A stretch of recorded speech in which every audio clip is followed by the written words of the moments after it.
जो Pakistan peoples party की हमेशा से फ़िलासफ़ी रही है भुट्टोइज़्म, हम उस नज़रिए से मुंसलिक हैं, हम कोई शख्सियत परस्त नहीं। गरीबों की झोंपड़ियों के अंदर जाएँ तो वहाँ पे भी आपको आज ज़ुल्फ़िकार अली भुट्टो नज़र आएगा।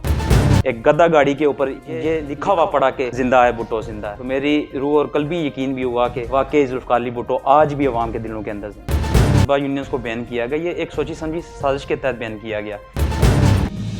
ताकि जो एक पिसा हुआ तबका है उसके अंदर से कोई लीडरशिप परवान चढ़ के असेंबलियों के अंदर ना जा सके। हमें भी ये हक दिया जाए कि हम अपने हकूक़ का तहफ़्फ़ुज़ और अपने हक़ की आवाज़ को बुलंद करने के लिए उन यूनियंस का इंतखाब करें। और Jammu Kashmir people's student federation का ये पहले भी मोटिव रहा है, आज भी मोटिव, और इंशाअल्लाह ताला तुलबा के हकूक़ के लिए मुस्तक़बिल के अंदर भी जंग करती रही। इस बदमाशी कल्चर से बहुत अनफॉर्चुनेट है कि हमारी कुछ जो तुलबा तंजीम है उनका अमल दखल इसके अंदर ज़रूर रहा, पीपल्स स्टूडेंट फेडरेशन का भी उसका हिस्सा नहीं था। कि जैसे हम तहरीक आज़ादी कश्मीर के अंदर हम मानो-अनत इस बात को तस्लीम करते हैं कि इंशाअल्लाह ताला वो दिन दूर नहीं कि जब मसला कश्मीर पूरी दुनिया के अंदर उजागर हो गया, हम खित्ता रियासत जम्मू कश्मीर की आज़ादी खुल के हम उसकी फ़ज़ा के अंदर सांस लेंगे। बिल्कुल उसी ईमान की तरह मैं आज ये भी समझता हूँ कि तुलबा यूनियंस जो इस मुल्क के अंदर एक रीढ़ की, मुल्क के जमहूरी प्रोसेस के अंदर एक रीढ़ की हड्डी की हैसियत रखती हैं, इस मुल्क की जमहूरियत की बका के लिए, इन लोगों के आम और पिसे हुए तबके की बका के लिए इंशाअल्लाह ताला तुलबा यूनियंस ज़रूर बहाल होंगी और हर एक तबके को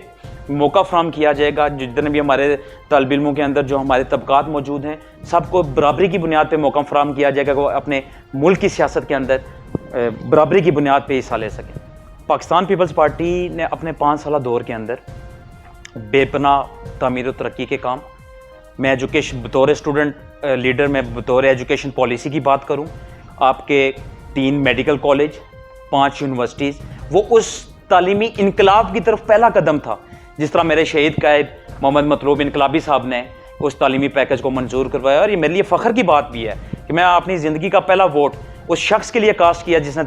तालीम की बुनियादी असूल के लिए, उस तालीम को गली कूचे तक पहुँचाने के लिए, उस तालीम को अपनी रियासत के लोगों के लिए आगाही फराहम करने के लिए इस्तेमाल किया। मैं जैसे कि आपने सवाल किया कि यूथ को इस्तेमाल किया जाता है, बिल्कुल ऐसा नहीं होता। जो आपकी